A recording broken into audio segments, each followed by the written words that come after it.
Coming up on 2020 on ID. A small town. Everybody knows everybody. Everybody's in everybody's business. A deadly feud. It's delusion, it's depravity. And a whole lot of lonely.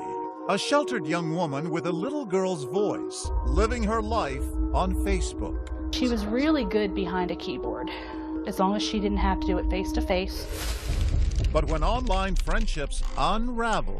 I was a bad person. I was horrible. I went through a whole lot. She was always saying that somebody was mad at her, somebody hated her, somebody wanted to kill her. Everyone takes sides. I remember I wrote, "Please do not write on Janelle's Facebook. I beg you, please don't do this." The cauldron is boiling amongst these players, all egging each other on. Then... Honey, I need a nameless bed. Oh my God. 2 people murdered. There's no pulse on either one of them. They're white. They're kids. It was a precision execution, in and out, happened very quickly. Facebook defriending that led to murder. And a bizarre tale begins to unfold. What a tangled web we weave when first we practice to deceive. Stashes of arms. We had rifles, shotguns, semis. Secret recordings. You got rid of everything as for good, didn't you? And a secret agent in their midst. Is the CIA here? CIA? It appeared that there was some type of conspiracy here. They kept referring to a guy named Chris. Taps on a keyboard lead to murderous mind games. You know, she may be operating on a 4th grade level, but she's got a PhD in manipulation. Hashtag Unfriended.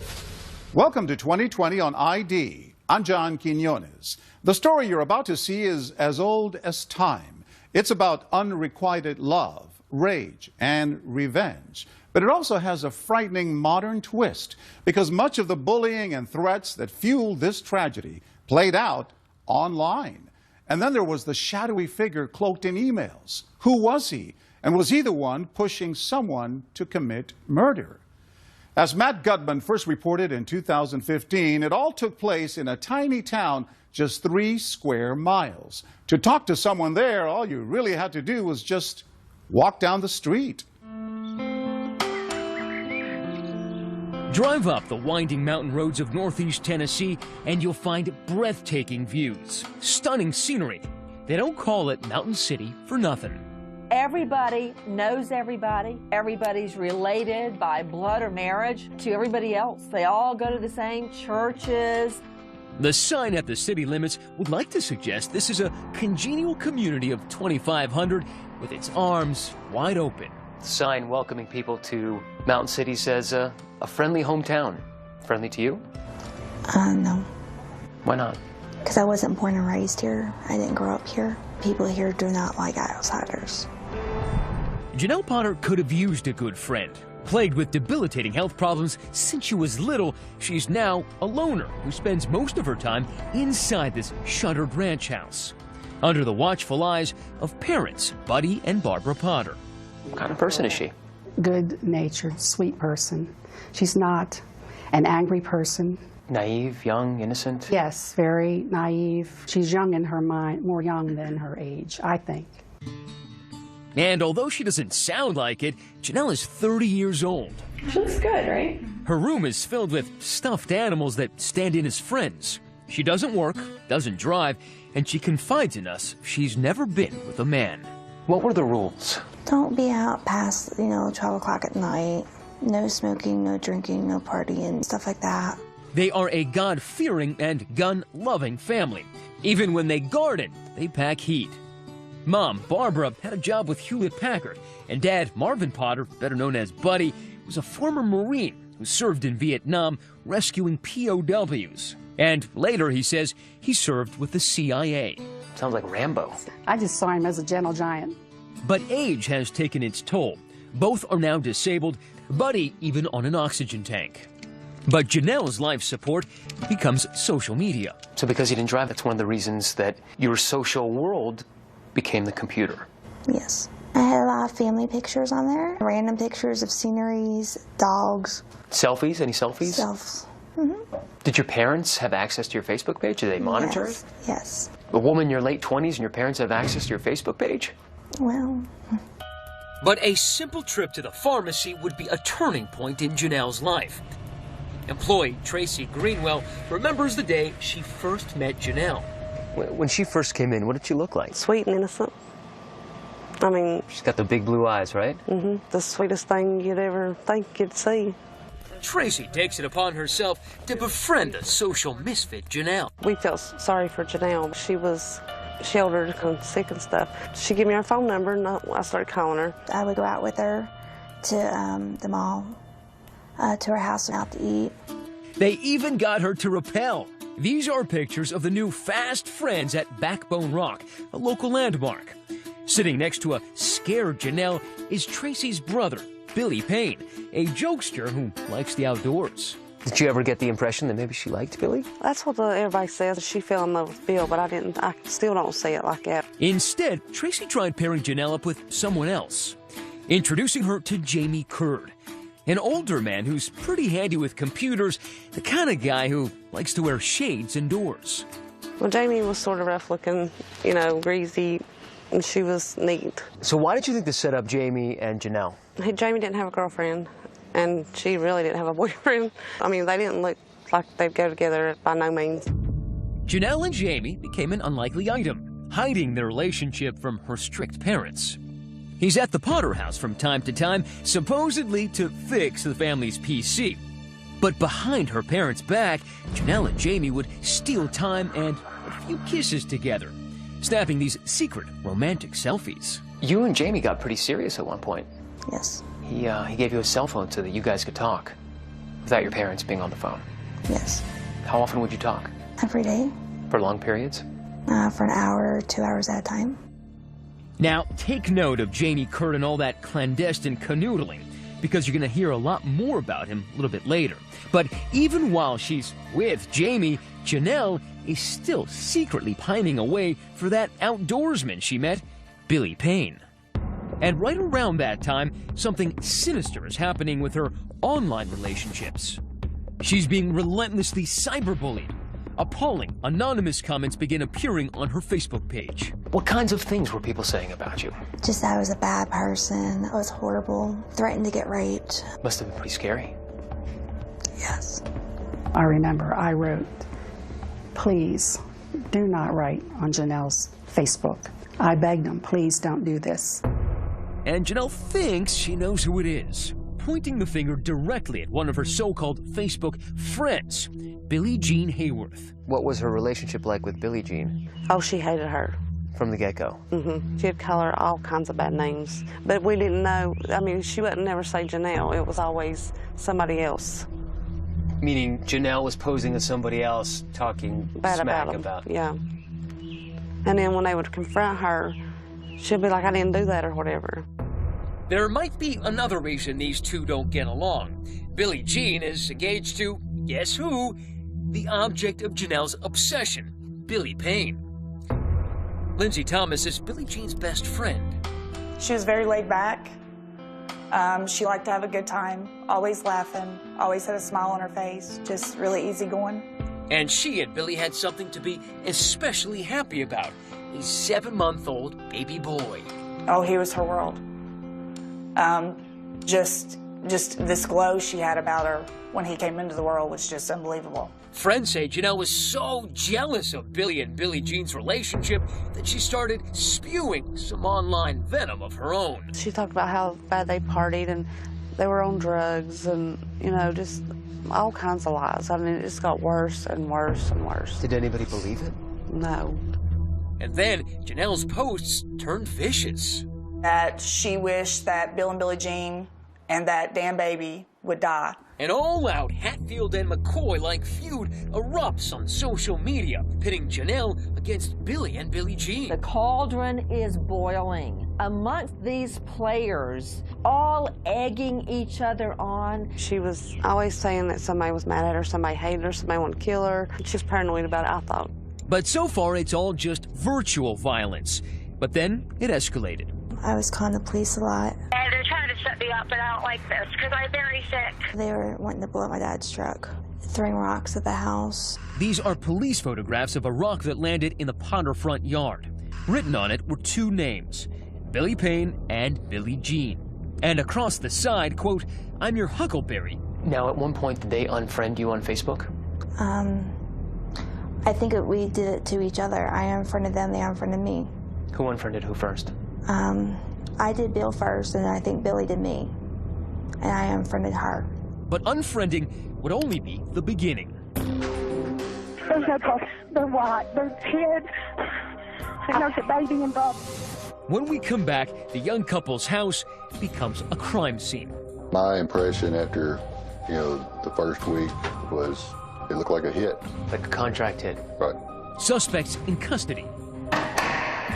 And an investigation that leads all the way to the CIA. It's so incredible. The story is simply unfathomable. Stay with us.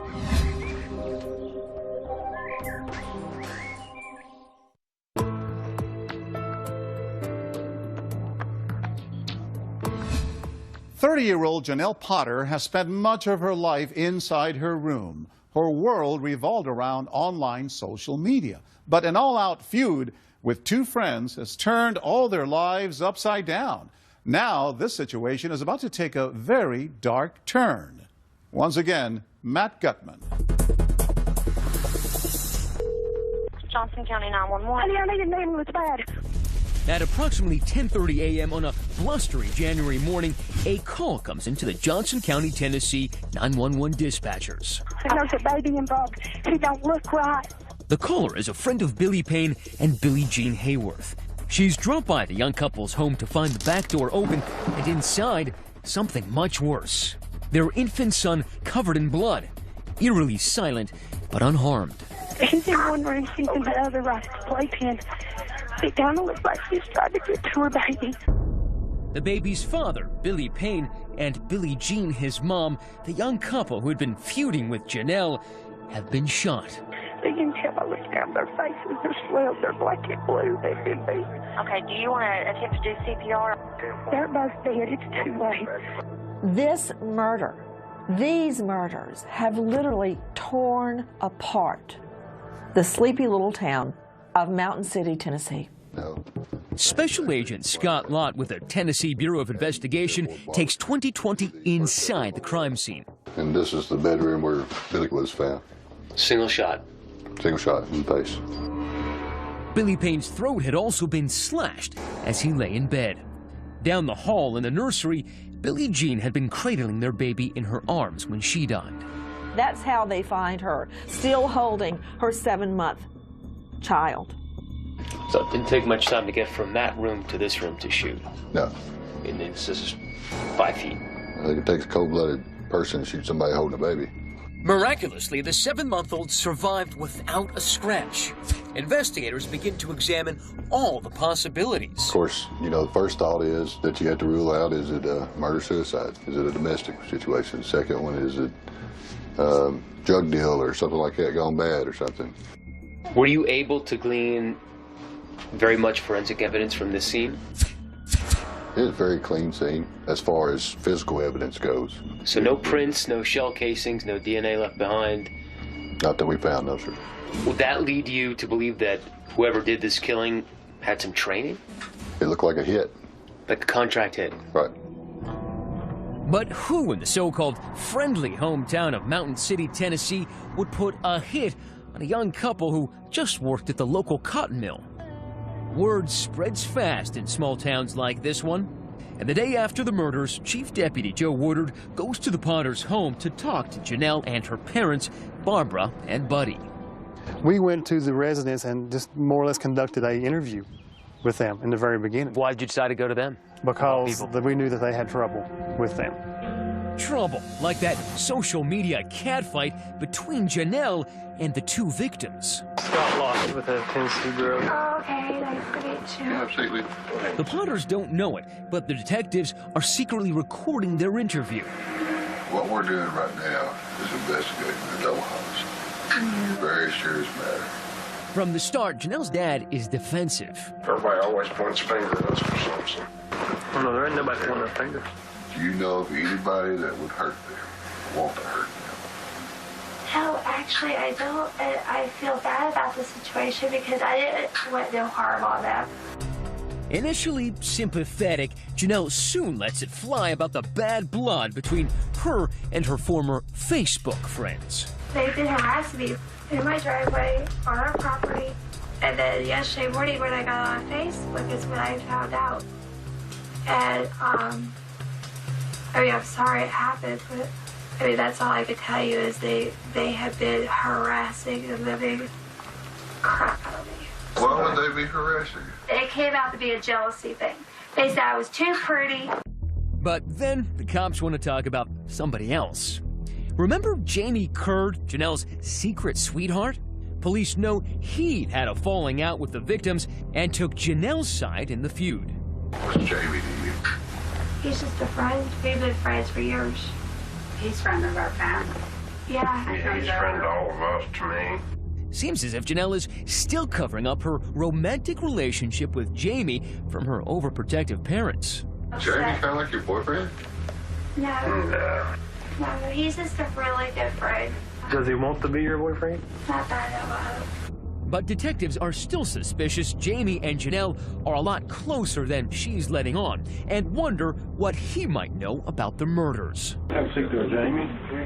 So they haul Jamie Curd downtown and ask him to take a polygraph. You can tell he's nervous. We confront him with the results of the polygraph. And the results? Curd fails miserably. The polygraph indicates that he lied about knowing the identity of the killer. Now investigators think they've got their man. I think you went in there and won't take care of the situation. I won't take care of people messing with you now. People ain't gonna mess with my girl no more. She's not my girl. You may say that out loud, but you know in your heart the difference. But hours go by and Jamie Curd still denies that he's involved in the murders. Were you the only person that was ever killed? I wasn't there. Then, out of the blue, it's Jamie asking them a question. A bizarre one, which has the investigators dumbfounded. Is the CIA here? CIA? No. No. Jamie, in that interview, had said something to the effect of, is the CIA here? Of course, that was a very strange question to me. Can I ask the question? Yeah. Why did you ask about the CIA? Because he says he works for him. It's going to be a major breakthrough in the case. Jamie tells detectives that he'd been texting with a mysterious man named Chris, who told him he was in the CIA, who says his job was to protect Janelle from her enemies. Is that he is going by Billy? But why in the world would a CIA agent be involved in this tiny town's deadly internet feud? There's 2,500 people there. There's a guardian angel CIA agent. I smell a rat. And when we come back, I'm not going to tell you I did something I didn't do. Why has Janelle's disabled father suddenly become a suspect? I said, you would never, ever consider hurting someone over this, would you? Next.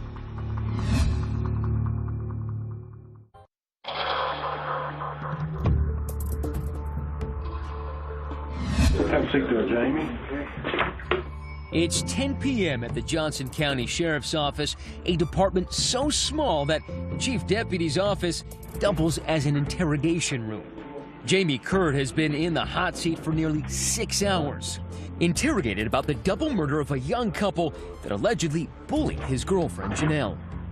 Let's tell you what's going to make you feel better when you tell us the truth.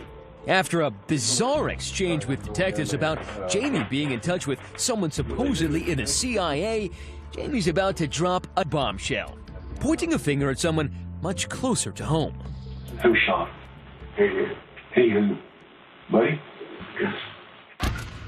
Jamie's just named Buddy Potter, Janelle's overprotective father, as the killer.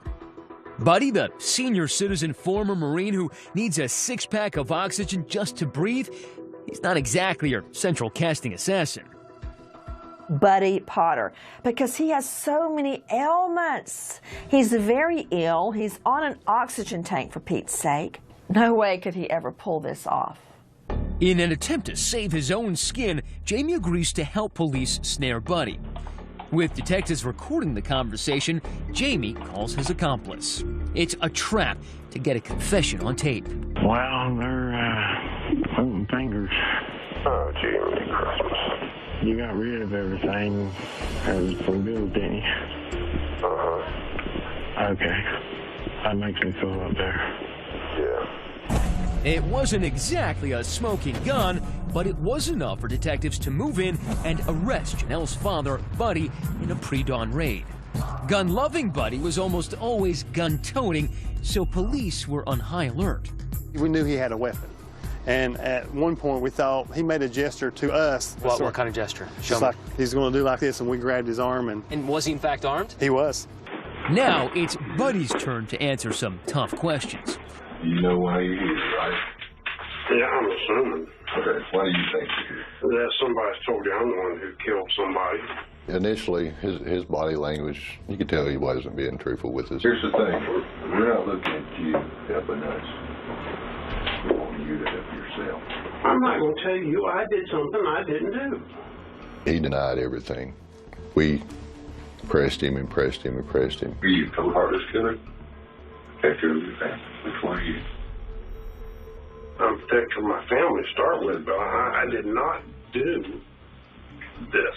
Detective Lott then employs a tried-and-true interrogation tactic. Let the suspect implicate someone else. I think Jamie talked you into it. I think Jamie is secretly in love with you now. Okay? No. This is his way of proving to Buddy that I can take care of her, I can protect her. Now. That wouldn't have proved to me that I didn't say that. But Buddy's not taking the bait, and Agent Lott is getting nowhere fast, so changes his strategy, switching from inquisitor to sympathizer. I believe you are sick and tired of the most precious person in your life being attacked and harassed constantly. I know that. Okay? Ever since all this crap started, I've had my life threatened. My wife has been threatened. They've threatened to take Janelle, cut her head off. Agent Lott's tactic works, and they're able to drill down to his motive. When you hear people plotting to catch your daughter in a restroom and murder her, they wanted to rape her because she's a virgin. And just so much. Finally, after an exhaustive 4 hours, a broken Buddy breaks down. He's crying. Listen, I got it right now. Janelle bothered me what you did. No. Agent Lott senses that Buddy is right on the verge of a confession, so he uses another ploy, and they hit pay dirt when they get him to call his wife, Barbara. We let him make a phone call to Barbara. Barbara. Yeah. Before you find out from somebody else, I want you to know I was involved in it. And I did it. What? Some of it. And he told Barbara, I did it. And that's as close to a confession as we got from him. Buddy's wife, Barbara, seems eager to provide him with an alibi. Your husband confessed to it. Yeah, but there's questions about that. So why would he admit to it? Why would he confess? When they took him, they took no oxygen. They took no medication. And they interviewed him for hours. And when his oxygen gets low, he says things that don't make sense or are incorrect. You need to just say, you know, you're not guilty. But police think they've got a pretty good case, and now they're out to build it. They execute a search warrant on the Potter house. So did you notice anything odd in the house or anything unusual? Whenever the investigators went downstairs, there was a lot of firearms. We had rifles, shotguns, I mean, it's just one of those. An arsenal? An arsenal, basically, yes. How downstairs. Many? I would say probably close to maybe 60 different guns. 60? And it wasn't just in the basement. Guns in the corner of the bedroom, guns inside the dresser drawer, and guns under the mattress. There's even an ammo belt draped around his oxygen tank. They had guns out the yin-yang. It's pretty overwhelming. Looks like Buddy's taken his right to bear arms to an extreme. Yep, that's an AK-47 you're looking at. And there were knives, too, all around the house, even hanging from the antlers on the wall. But there was more. We even found pictures of the victims that were in the living room. You found pictures of the victims in the living room? Yes, we sure did. Was this some sort of mourning thing that they were trying to mourn for the victims? No, I don't think so. No, it certainly wasn't. These were Facebook pictures of Billie Jean and her friends. Was anything written on them? I think one of the pictures, I believe one of them had like bitch on it. Which is kind of an odd thing to find after someone has been murdered in their house holding their baby. Exactly. And something else you may notice, all the pictures appear to be ripped in half. The cops caught Janelle's mother red-handed trying to destroy evidence. Then all of a sudden she ripped it in half. And I stopped her and I said, give me those pieces of paper. In total, authorities seized 51 items from the Potter house, including the family computer Janelle spent most of her time on. And when they impound Buddy's truck, look what they find. 3 enormous bags stuffed with shredded documents. We took those shredded documents. One of our agents spent a month of her life taping those back together. That agent meticulously reconstructed more than 100 pages that turned out to be emails, the lines from the shredder still visible. The emails are between the Potters and a shadowy figure named Chris, who was warning them that the murder victims had been plotting to kill Janelle. It appeared that there was some type of conspiracy here. They kept referring to a guy named Chris, that's supposedly a CIA operative or something. Who is Chris? This stunning revelation about his identity and his jaw-dropping relationship to Janelle. Next.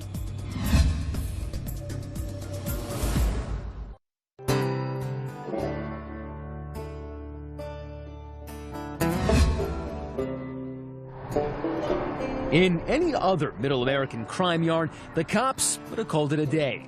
They've got 2 suspects in custody, Janelle's father, Buddy, and her boyfriend, Jamie, for gunning down Billy Payne and Billie Jean Hayworth. Now, both men have confessed to being involved, and both are awaiting trial. But the most unbelievable twist yet was on that Appalachian horizon. It's not really a whodunit to me, it's a why did they do it? Barbara Potter can't make sense of the fact that Buddy is behind bars. He's never been violent. Neither one of us ever broke the law. We tried to do the right thing, always. And yet, there he is at the Johnson County Jail, accused of first-degree murder. So how was such a heinous murder conducted? How would I know that?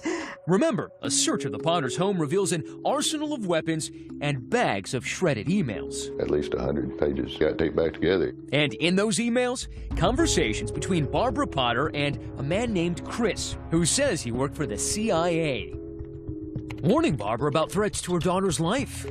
Chris was doing some surveillance and intelligence work, right? He said he was. Who is Chris? I have no idea who this Chris person is. What was his job? He was a CIA agent. What kind of stuff did he do? He said he was down here to protect me, protect my parents. But why would a CIA agent descend on such a sleepy small town? Could it have something to do with Buddy's service in Vietnam? Barbara says that part of her husband's past is top secret. Is he allowed to talk about what he did? No. Never. Was he ever in the CIA or attached to the CIA? He said he was. Chris told Barbara, Janelle's mom, he was watching their every move and was monitoring all that venom the victims were allegedly spreading on social media. He was watching these people, he said, that were harassing her on the computer and calling her. In Mountain City, Tennessee, there's 2,500 people there. There's a guardian angel CIA agent. No. Police are rolling their eyes too. And when they take a closer look at the computer they've seized from the house, a eureka moment. Those emails from Mr. CIA man Chris were all coming from an IP address that belonged to her daughter, Janelle. Every one of them pointed straight back to Hospital Road, Mountain City, which was Barbara and Janelle's home address. That leaves police to deduce only one thing. There is no Chris from the CIA. It was a creation, concocted by Janelle Potter to convince her parents she was in danger. She invented this character. Exactly. Exactly. When she invented Chris, she could assume a different identity and be as hateful as she wanted to be. And prosecutor Dennis Brooks says the timing of Chris's appearance on the scene was no accident. The Chris emails start after Billie Jean Hayworth moves in with Bill Payne and gets pregnant. All this might seem far-fetched, but assuming a false identity online happens more often than you think. It's called catfishing, and there's even a whole TV show about it. How come you've been pretending to be someone else? So she's catfishing her mom from the same house, from the same computer. She bought it hook, line, and sinker. How is that possible? Buddy Potter, at some point in his military career, had some involvement with the CIA. I think his wife, Barbara, was enamored with that. And Janelle grew up in that environment. So I believe the more she fed that back to her parents, the more it just kept growing and growing. It's beyond absurd. In all catfish cases, at some point, the victim of the catfishing is guilty of some degree of being naive. But Janelle's mother, Barbara, is about to go from naive to nefarious. And in those email exchanges, it sure sounds like she wants Billy Payne and Billie Jean dead. In one email to Chris, Barbara writes, "We've had enough. No one wants to kill anyone, but we will." Barbara would take this information and show it to Buddy. Buddy, look what they're trying to do to Janelle. Look what they're trying to do. And finally, they just pushed him to his limit where he couldn't take it anymore. Janelle just catfished herself and her mom into police crosshairs. Now the cops want to know where they were the morning of the murders, focusing on the wee hours when Janelle is exchanging secret text messages with her beau, Jamie Curd, and it sure sounds to police like Janelle knows exactly what her father and her boyfriend are about to do. At 4:39 a.m., this message. "Yes, he's leaving now. I hear the car." Police believe she's talking about her father on the way to pick up Jamie. The final text a minute later. "I love you. Text me ASAP when you get back." And then all of a sudden the text messaging ends. And presumably around 5 in the morning, Buddy picks up Jamie and they drive over there. Over to the victim's house where they savagely kill Billy Payne and Billie Jean. For prosecutor Dennis Brooks, it's all proof that these murders were a family affair. And one thing that was very telling about Janelle being involved in the preparation for the killing is the text messaging she does. Coming up, Janelle in jail, where our interview turns sour. Chris was you. No. You are Chris. I can't do this. I think we're done there. We're done. And will Barbara throw her own daughter under the bus to save her own bacon? I love her, but I'm not going to serve life for her. No. Stay with us.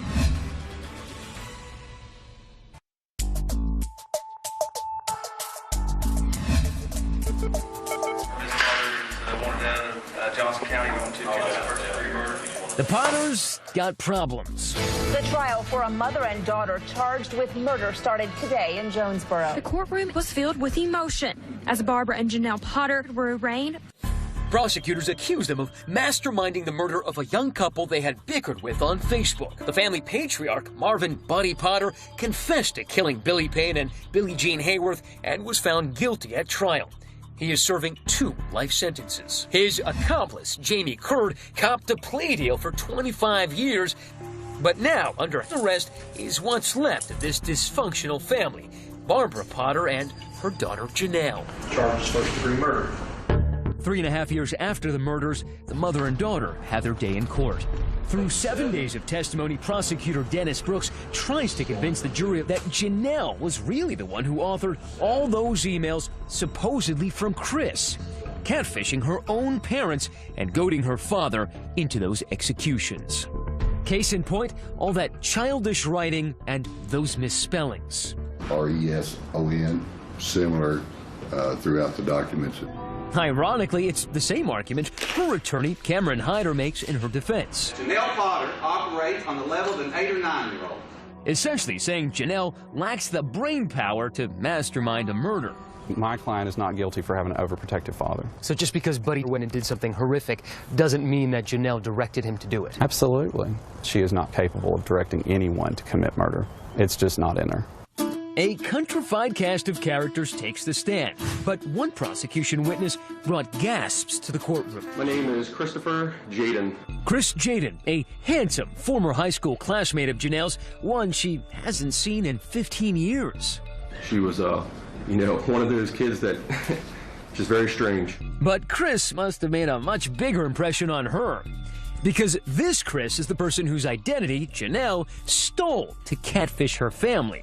Chris works for security, all right, just not national security. The second Chris comes in, her eyes were just drawn to him, would not leave him. As he testified, her eyes were fixed on him. Because he's the real thing and he's a good-looking guy. She apparently thought Billy Payne was too, which is why if she couldn't have him, said the prosecutor, nobody could. Janelle Potter had a crush or some kind of good feelings toward Bill Payne. A biblical crush on him, an epic crush on him. And when he moved on with Billie Jean Hayworth and they had a child, that was it. She went berserk. They would talk about the baby Tyler. They would call him that damn baby. That baby needs to die. No one talks that way about an infant, other than a woman, perhaps, who is jealous that that's not her infant. But the prosecutors have a problem. Their evidence is entirely circumstantial. There is nothing directly linking Barbara and Janelle to the crime scene. But can they link them to the convicted murderer, Buddy? If he's not subjected to Barbara Potter as his wife, Janelle Potter as his daughter, is he ever going to be in that kind of situation? He ended up being exactly what he said he was, a contract killer. Yeah. Killing on assignment. He did do that, on their wishes. Even if a jury believes they are involved with this, do they take that leap and call it first-degree murder? But the jury jumped in with both feet. We, the jury, find the defendant, Barbara Mae Potter, guilty of first-degree murder. We, the jury, find the defendant, Janelle L. Potter, guilty of first-degree murder. A Washington County, Tennessee jury convicted the pair of first-degree murder in the deaths of Billy Payne Jr. and Billie Jean Hayworth back in 2012. For the families of the victims, an emotional scene. A lot of relief right now. I'm glad that this is finally getting over and that maybe we can let Billy and Billie Jean rest now. And it's amazing to me that these murders were carried out without Janelle Potter ever pulling the trigger herself. Janelle and Barbara got exactly what they took away from Billy Payne and Billie Jean Hayworth: life behind bars. Shortly after their conviction, I meet up with the Big House bunkmates. They chose not to testify at the trial, but we put the questions to Barbara and Janelle that they didn't have to answer in court. Why did you write to Chris that you wanted them dead? I didn't. Yeah, you did, from these emails. Well, you can believe those emails if you want. So who wrote this? 1, How would I 2, know? 3, I might have 4, started an email 5, that got changed. 6, well, you can do what 7, you want. I'm telling you. 8, 9, 10, 11-page email. 11 pages. Mm-hmm. That's a long email. And you write, I will kill if I have to. Not just hurt, but kill. That's not me. That is not me, because I'm not that kind of person. I'm not evil. But probably the most revealing email isn't one Barbara exchanged with Chris, but rather one she sent to herself. A link to a Billy Graham article on forgiveness and murder. A couple weeks before the murders, you had searched, can God forgive a murderer? No, I didn't. That's not me. No, I did not. I don't want anybody murdered. I did not do that. Maybe Janelle? I don't know. I would hope not. Do you think if you passed that you'd go to heaven? Yes, definitely. And with a clean conscience. I could die right now, and I would feel good about it. I would go. I love my daughter. I love my husband. But I would not sit here and lie for them. You wouldn't take a hit for your daughter? No, not me. I love her, but I'm not going to serve life for her. No. Apparently, there is a limit to this mother's love, but what's not in short supply in this family are lies. Can God forgive your mother? I'm sure. What about you? I didn't murder anyone. You don't have any responsibility for the murder of Billy Payne, Billie Jean? No. None? No. No, but you hated them after I time didn't again and hate again. them, I just disliked them. You hated them enough to tell your father that they were really torturing you. And you must have hated them if what you say is true, that they were harassing you time after time again and again. Them, I just disliked them. I wanted to quit. I wanted the harassment to stop. I went through a lot with them, but I never wished them dead. I never wanted them dead. Janelle begins to cry. Is it real, or is it just another move in her game of master manipulation? Chris was you. No. You are Chris. You invented him like you invented other characters. No, I didn't. You didn't. No. Just happened to be from your email, from your computer with your fingertips. No. It was from your IP address, from your email address. I don't think we're going to get into that. She said everything no, leads back to Chris. Chris apparently created this scenario. She stated she's not Chris, and that's what she maintains. Do you feel like you had any responsibility in doing this to him? Janelle Potter shuts down in tears and walks out of our interview and back to her cell. The family that just a month before the murders spent Christmas posing for photos together, now taking a very different kind of snapshot. Does it make you feel any better? Yeah, I mean, I'm glad. I want them to pay for what they done. I think that Janelle and Barbara are where they need to be. I think they deserve every bit of what they've got.